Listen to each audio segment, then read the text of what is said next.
Ambulance awards and graduation for trainee officers. Post PNG launches Western Union services. And government focused to increase police manpower.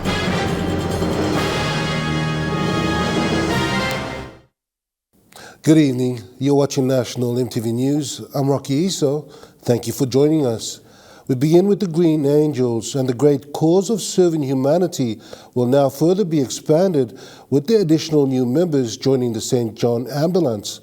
Today, at least 100 ambulance officers obtained the certificates in Port Moresby. The ceremony was witnessed by the Governor-General, Grand Chief Sir Bob Dudai, along with the Chancellor of St. John, Cameron Oxley. Over the years, St. John's Ambulance have expanded its services, effectively saving lives of many PNG citizens. Its services to various communities have been applauded by many who have gone through it. His Excellency, the Governor-General, Grand Chief Sir Bob Dudai, also shared the same sentiment towards St. John's Ambulance. The St. John Ambulance its service is effective and efficient, as attested by many people who have been assisted during times of emergencies. The ceremony today also eventuated with investors of the Orders of St. John, led by St. John Chancellor. This was followed by the presentation of 10-year service ribbon. Longest-serving officers were recognized of their contributions towards the ambulance service. They were regarded as committed members serving this country and putting others before themselves.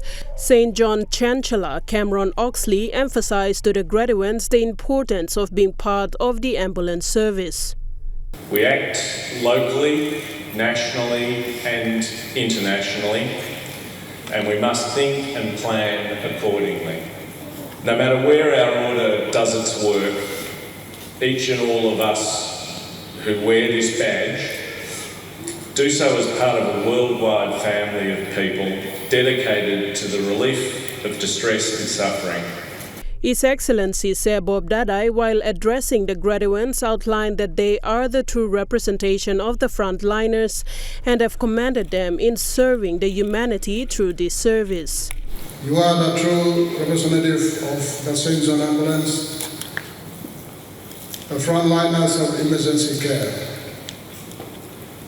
You have chosen to make the sacrifice when there is a need to save and to help and rescue our fellow men and women. I commend you all for the courageous choice that you have chosen to serve humanity in this service. It is particularly encouraging to see our people in this service, which oftentimes may not be attractive or appealing to our young generation. At least 100 ambulance officers graduated today after undergoing a 6-month training with the St. John's Ambulance in Port Moresby. Sharon Engnui, National EMTV News. The United Nations Population Fund, in partnership with the United Nations Development Programme and European Union, together with the National Parliament, gathered youths throughout the country to hold the nation's Youth Mock Parliament today. This initiative is to provide opportunities for young people to learn and discuss international human rights framework relevant to young people.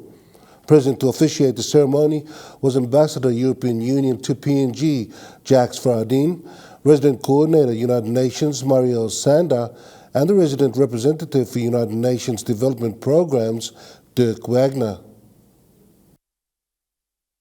The United Nations Development Fund held the second National Parliament sitting for the youths this morning.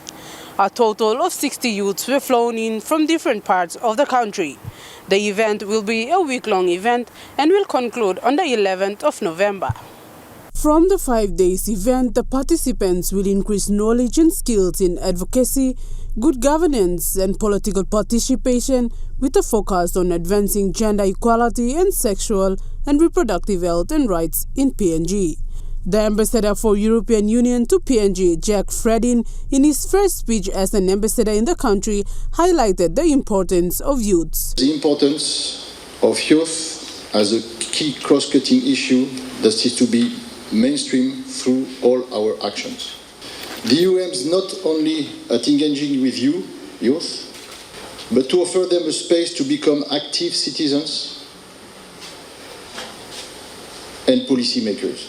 Country Coordinator for United Nations, Mariel Senda, also shared the same sentiments and says youths make up 60% of the country's population. 25 make up 60% of the population of Papua New Guinea. I'm sure you've heard the statistics before, and I'm sure that you feel the weight of this responsibility on your shoulders. You are the leaders right now in your communities. It's not about the future only, it's about the present. Everyone leads from where they stand and where they sit right now. And that is why you need to think about qualities of leadership, because it's important. Senda further added that cooperation is an important part to deal with global issues such as climate change and asked the youths to work together. Resident representative for UNDP, Dirk Wagner, also highlighted the importance to being an ethical leader and not just a leader. I would call it ethical leadership. There are many ideas about what leadership means, and some people think it means, having the biggest car or having the biggest bank account or the biggest house. But that's not what leadership's all about. Leadership is about humility. Leadership is about honesty. Wagner also added that it is important to be accountable while being a leader. One of the participants, Bonita Duba, says she is privileged to be selected among the many youths who have applied to be part of this group. Definitely a big privilege for me to get selected. I cannot wait to learn as much as I can during this entire week and all the sessions, because this is in preparation of becoming a leader of this country. Different activities will be taking place over this week-long event. The program is fully funded by UNFPA. Samantha Solomon, National EMTV News. Western Union customers can now be able to send international money remittance and receive funds from overseas through post-PNG branches nationwide. The milestone announcement that the nation's national postal service provider has become a direct agent for Western Union was made today at the post-PNG office at Konidobu in Port Moresby. Since 2018, Post PNG has become a sub-agent for BSP in providing Western Union services for customers who wish to make international money transfers or receive transfers from overseas. Today, it was all smiles as the official launching was conducted today, and with a symbolic handing over of the money remittance license from the Bank of PNG, which was issued on the 5th of November 2022, witnessed by Post PNG senior management staff, the CEO, the board chairman, and the acting assistant governor for the Bank of Papua New Guinea. Post PNG CEO Mr. Justin Warinu spoke of the need to evolve the postal service business. Not in the country alone, but the traditional postal business around the globe as well, it's on a decline. At Post PNG, we strategize, look outside of the box to look at some initiative where we can drive the business. So Western Union business, it's a financial product that we have been doing before as an agent to BSP from 2018 to 2021, and relationship ended early this year, and for the last 6 months Post PNG has been to be a direct agent to Western Union. The addition of the Western Union service to Post PNG's 43 post offices around the nation now adds to the water bill pay kiosks, selling money quick, logistics, and other services they provide in its efforts to diversify the business. It is a big event for Post PNG. It complements the domestic service we have, which you all probably know, selling money quick. But domestic services for domestic, for Western Union now gives us a bridge or reach outside of PNG. So that complements the service we've been providing.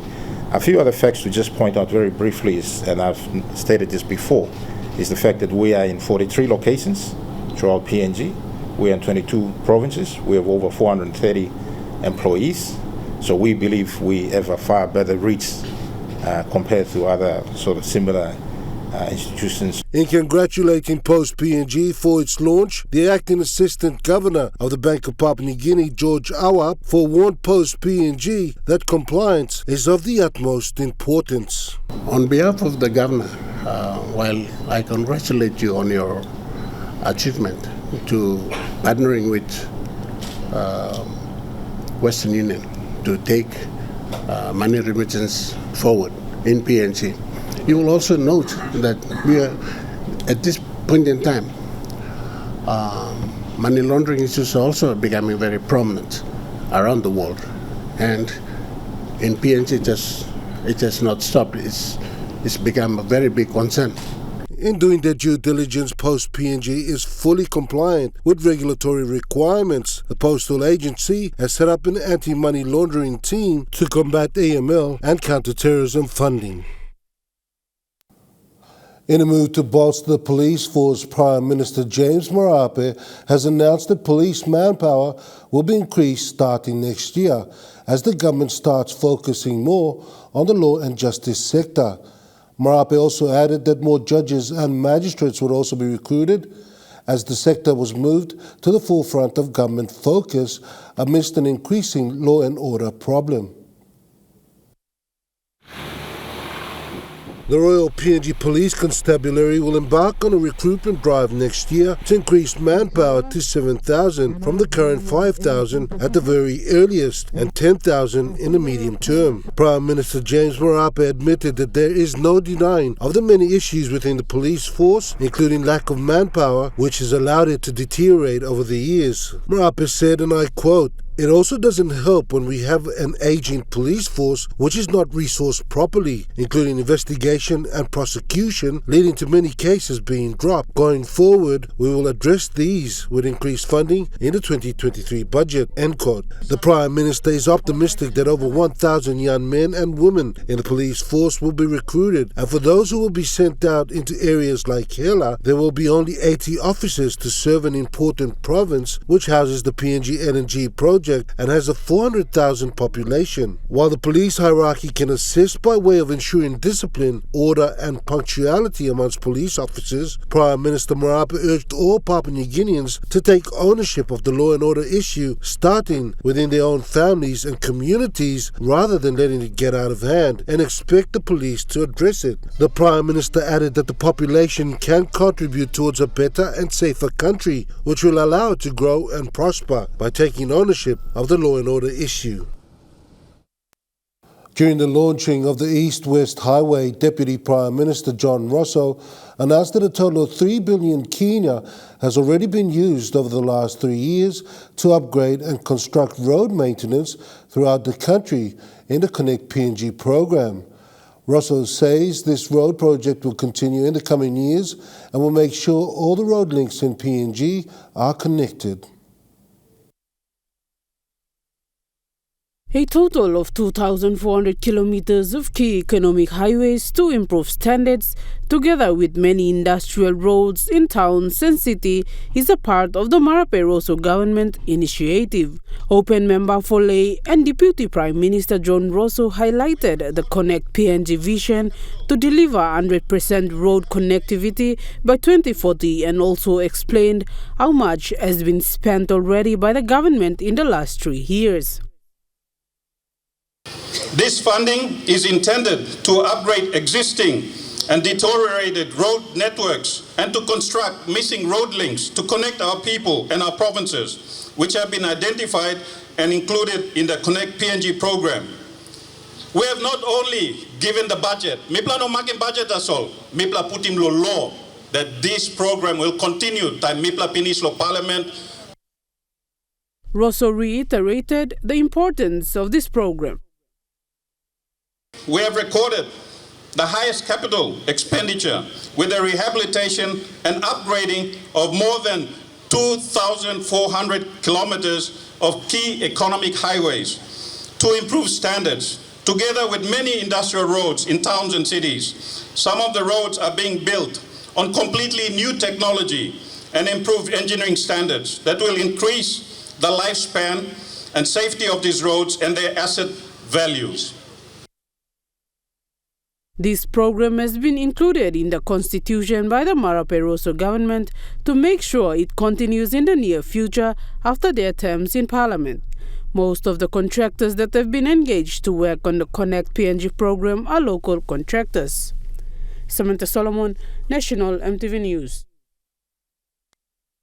National EMTV News continues after the break. A small cooperative association in Darlow does its bit for climate change, and the National AIDS Council Secretariat calls on the government to refocus on HIV/AIDS. Those stories and more next. Stay with us.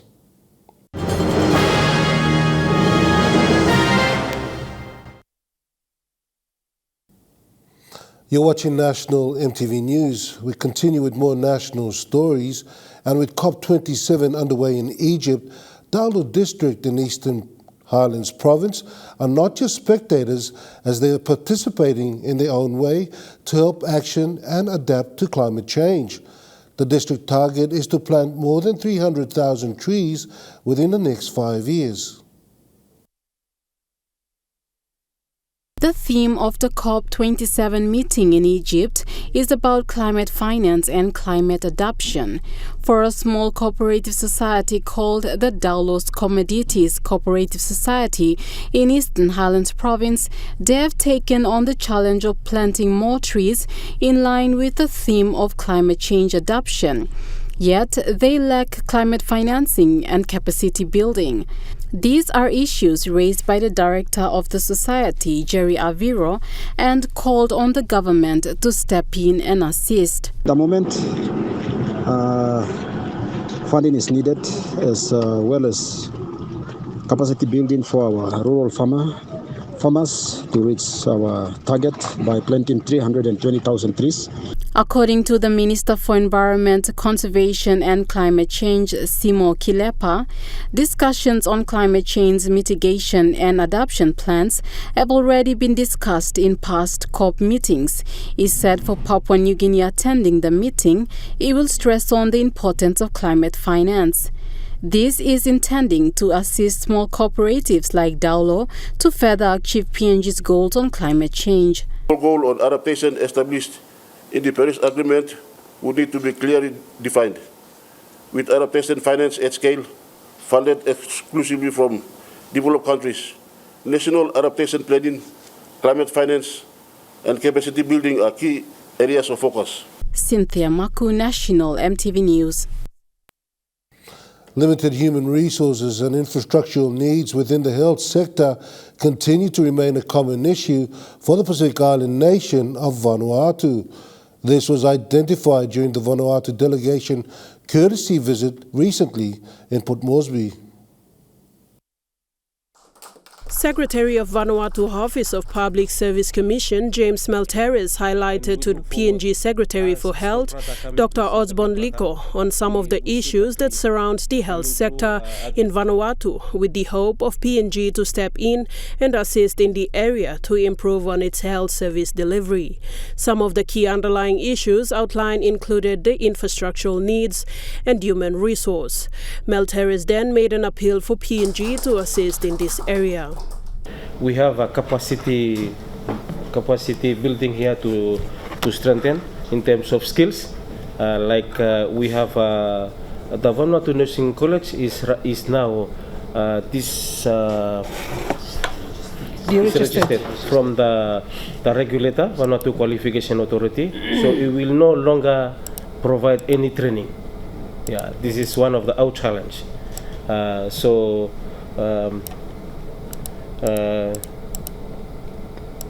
And we look if you can assist us on that. Secretary Liko, when responding to Malteres' appeal, outlined that PNG is faced with the same issues, thus will not be making any promises to address the issue. Climate change and other issues in like non-communicable disease, diabetes, and heart issues, heart conditions that we have.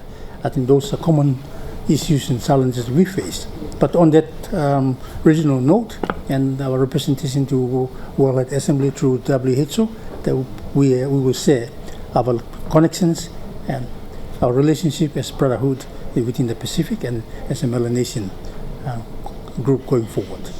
Dr. Liko also outlined that such common issue can be raised during the World Health Convention, so to get assistance from the various developers. Dr. Liko emphasized that it is vital for the two countries to work together to address this common issue by way of providing technical assistance, so to upskill the existing workers as well as providing scholarship for the Vanuatu students to study in PNG, so to address the issue of human resource in their country. Sharon Engnui, National EMTV News. People of the Halia constituency in the autonomous region of Bougainville gathered on Friday last week for the opening of a new aid post.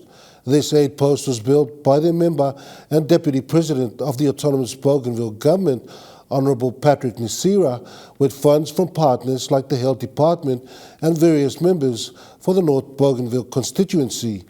The aid post was officially opened by the ABG president, Honourable Ismail Toroama.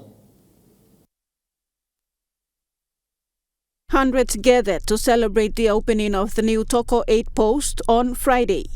In his speech, Mr. Nisira said various entities were involved in the construction and successful completion of the Toko 8 post. Ex-combatant and member for North Bougainville, Kalan Tanahan, contributed 10,000 kina, with women's representative for North Bougainville, Amanda Mosono, who also contributed another 10,000 kina towards Toko 8 post completion, with some funds from the constituency grant also used in this project. This was made known to the Halia people by their member, Patrick Nisira.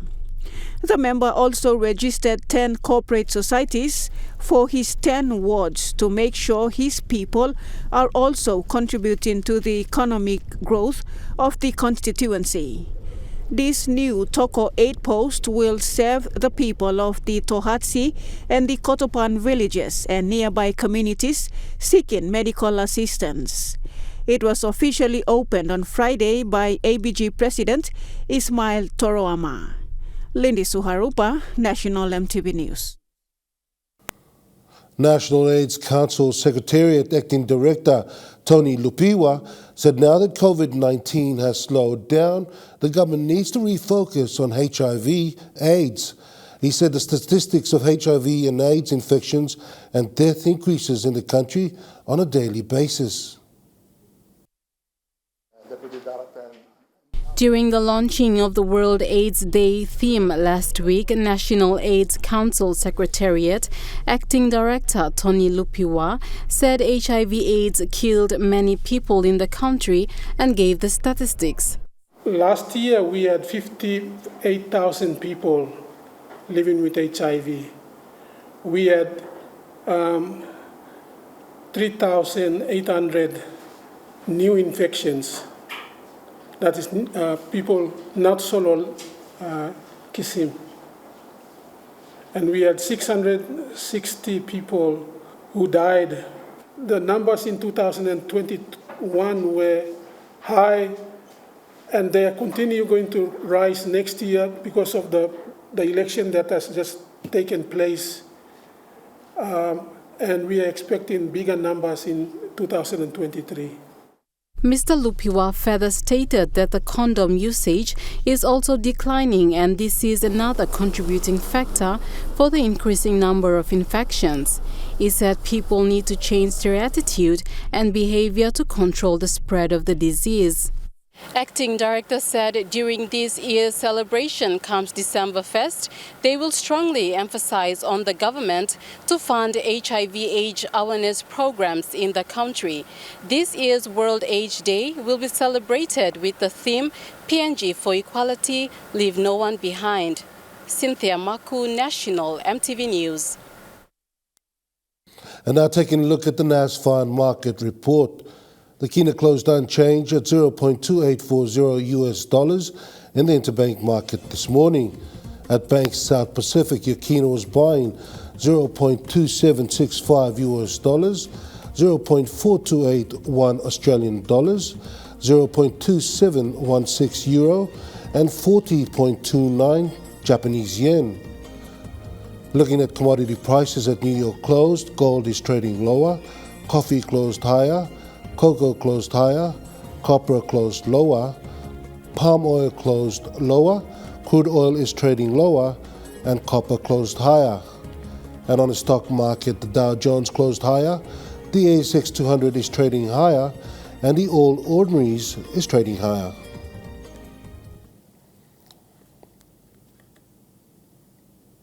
National EMTV News continues after the break. Stay with us.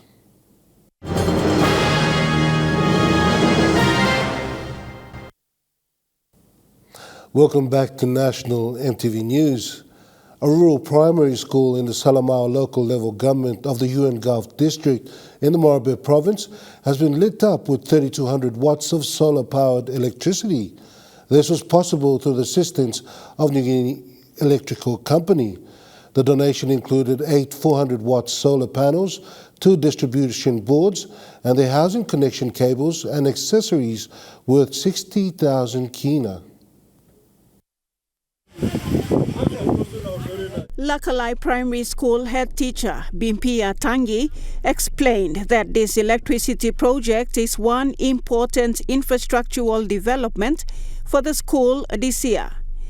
Mr. Tangi said since the establishment of the school in 1967, it had no electricity supply and has since been depending on the community at Laukano village to use their diesel-powered generators. Tangi added that given the remoteness of the school, it has been deprived of necessities like electricity. But the odds are beginning to change for Lakala Primary School. A total of 7 classrooms, 2 offices, and 3 staff houses will now benefit from the solar-powered electricity supply. The head teacher, on behalf of the school, thanked the New Guinea Electrical Company for their timely and resourceful assistance. Lakala Primary School has grades 1 to 8 with a total population of 174 students. Lindy Suharupa, National EMTV News. To help the fish farmers in the rural Sepik River community, the Fish and Agriculture Organization, led by the European Union Straight PNG program, conducted a 15 days training for farmers. They brought together a total of 307 fish farmers, including youths and women. This training was to ensure the farmers are well equipped with technical know-how skills to be fish farmers. Most of the trainees were women and youths. This was to show that gender and youth participation is an important focus for this rural agriculture development program. Women also play a vital role in the riverine fishing, including processing and marketing of fish. This was also to make participants understood their roles and responsibilities within family units and how they could support each other. The topic that basically covered in the training were biology and life cycle of fish, gillette application and maintenance, net mending, rope works for different knots for riverine activities, applications, general maintenance of boat engines, and processing of fresh fish on boat. The EU Straight PNG, being implemented as a United Nations joint program, is the largest grant-funded program of the European Union in the country and the Pacific region. The program focuses on increasing sustainable and inclusive economic development of rural areas through increasing the economic returns and opportunities from cocoa, vanilla and fishery value chains, and strengthening and improving the efficiency of value chain enablers, including the business environment, and supporting sustainability, climate resilient transport, and energy infrastructure development. Samantha Solomon, National EMTV News.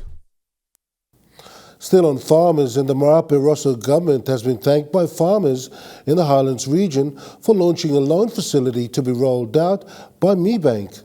James Cook, Managing Director of Parks Suppliers, a fresh producer, buyer and supplier, said for so long village farmers missed out on such opportunities.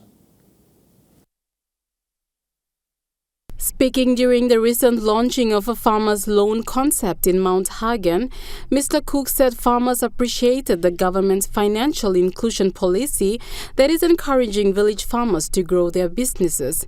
47 years, Mipla ilus na top number long this la beautiful nation from Mipla. Na government in the looks away. Why me to take you long Marabe Rosa government looks away agriculture, money. It is understood that PAK's suppliers buys from farmers and resells to major customers like PNG LNG in Ngore and Heights in Hela province. Cook said when farmers who supply him fresh produce wanted to obtain loans from Mi Bank, he would recommend genuine hardworking ones so that the loan cycle continues for a longer period. Invitation for you farmer, na bank kam look sawe na Mipla. Aggregator yet Mipla to correct you want them bank long work in this business. You must mind the business law work garden. Cynthia Maku, National EMTV News. National EMTV News continues after the break with Trukai Sports. Stay with us for all sporting action.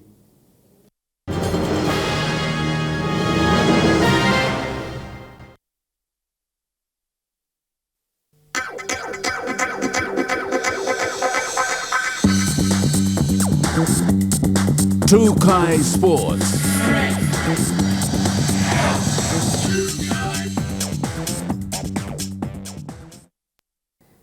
Welcome to Trukai Sports. The PNG Pukpuks have won a ruthless battle against the Solomon Islands Sollies yesterday afternoon in round 2 of the Oceania 15 Men's Championships at the Sir Hubert Murray Stadium. The Pukpuks won 22-18 over the Sollies at the final siren, claiming the Tier 3 title of the Oceania's 15 Men's Championships 2022. The PNG Pukpuks won against opponent the Solomon Islands Sollies 22-18 in round 2 of the Oceania 15 Men's Championships, which was staged at the Sir Hubert Murray Stadium yesterday afternoon.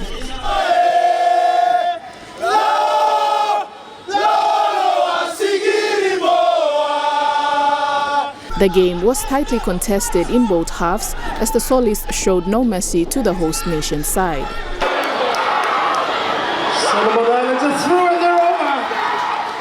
The Sollies dominated the first half lead with 10 points, while the Pukpuks lagged with only 3 points.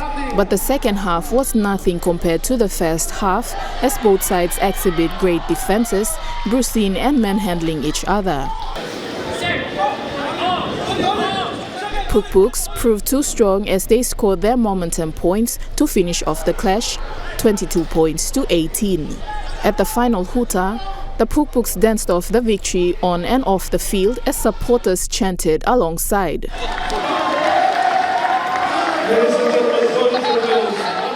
Pukpuks captain William Kalai aired his thoughts on his team's victory.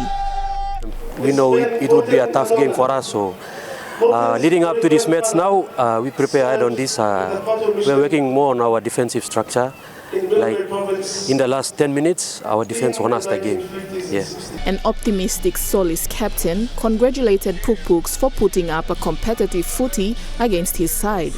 And City Governor Powers Pakop did the official presentation of the cup to the Pukpuk squad. After the presentation, the Pukpuks sang their lungs out loud with their team war cry to end the day's long hustle. Meanwhile, the Pukpuks have won rounds 1 and 2. The last round of the tournament is scheduled to take place on Thursday, the 10th of November 2022, and will be competed between the Solomon Islands Sollies and the Vanuatu Tuskers at the Sir Hubert Murray Stadium. Lisa Puni, Trukai Sports. The Port Moresby Basketball Association will be hosting its grand final matches this Sunday at the Tarama Aquatic and Indoor Centre. A press conference was held today by the executives of Port Moresby Basketball to announce the teams that will be competing in the grand final. At midday today, the Port Moresby Basketball Association hosted its official press conference centered around its 2022 grand final matches. The event was witnessed by Pombier executive arm, the media, and special invitees who were also present. 4 captains representing the clubs that secured a spot in the 2022 Grand Final competition were also present at the press conference. The media was given a rundown on where the Grand Finals will be contested and a general overview of the season thus far by Pombier Vice President Lawrence Lahari. The Port Moresby Basketball Association season has been very successful, and this Sunday we're looking forward to the Grand Final. In the men's division, it'll be Tamaros versus Saints at 2:30, and in the women's division, Grand Final, it'll be Chariots versus Saints at 12:30. So games will start at 12:30 on Sunday, the 13th of November. The clubs who will be participating in Pombier 2022 Grand Finals in the men's division are Tamaros and Saints, and in the women's division, the rivalry between the Saints and Chariots will continue in the Grand Final. Cindy Elavo, captain of the Saints side, who will be facing Chariots in the women's division, shared a few words on their preparations. Our preparation was good. We've been preparing for the Grand Final. Everyone's have been in training and ready to go against the Chariots for Grand Final once again. Yeah, we have some netballers too also in the team, and I think the team is looking good too and happy to be in the Grand Final once again. An elated Saints captain Augustine Kaupa, who will clash against the Tamaros in the men's division, wished his club all the very best. I want to wish my teams, for the girls team, Saints, Chariots, may the best team wins. And us, for the boys, may the best team wins too. And good luck to my boys and also Tamaros. Meanwhile, the Pombier committee is calling out to fans, supporters and families to drop by to catch these skillfully talented matches, which will be showcased come Sunday. Tickets will be sold at the event's venue. Lisa Puni, Trukai Sports. Trukai Sports continues after break with more local sports stories. Stay with us.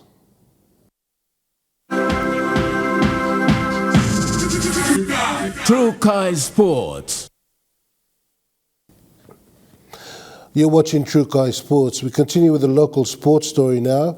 And the Hoala Rugby League officially kicked off its proper season by the NCD Sports Desk yesterday at the Hoala in Port Moresby. The tournament, after 12 weeks of competition, will see other events follow through. Representing NCD Governor Powers Parkop yesterday was Kila Dick from NCD Sports Desk.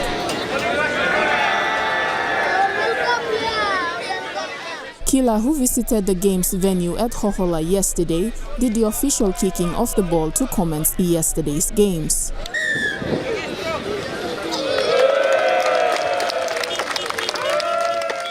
More than 20 teams took part in the men's division.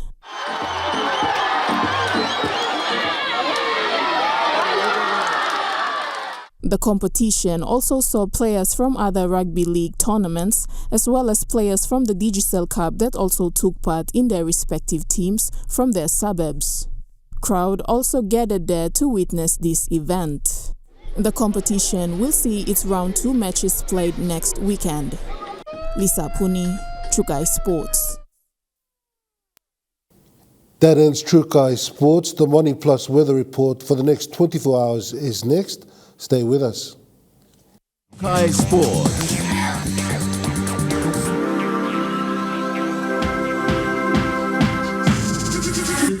Trukai Sports.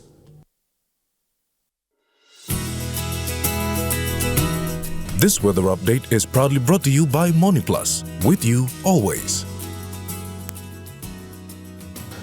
Weather forecast for the next 24 hours, southern region, Port Moresby and Popondetta, showers and thunderstorms. Mamasa region, Lae, showers and thunderstorms, and Vanimo, cloudy. New Guinea Island region, Lorengau, mostly fine, and Buka, showers and thunderstorms. and the Highlands region, Mount Hagen and Warburg, showers and thunderstorms. The weather update was proudly brought to you by MoneyPlus, with you always. And that wraps up the news, sports and weather for Monday, the 7th of November, 2022. From all of us here, pleasant viewing. Bye for now.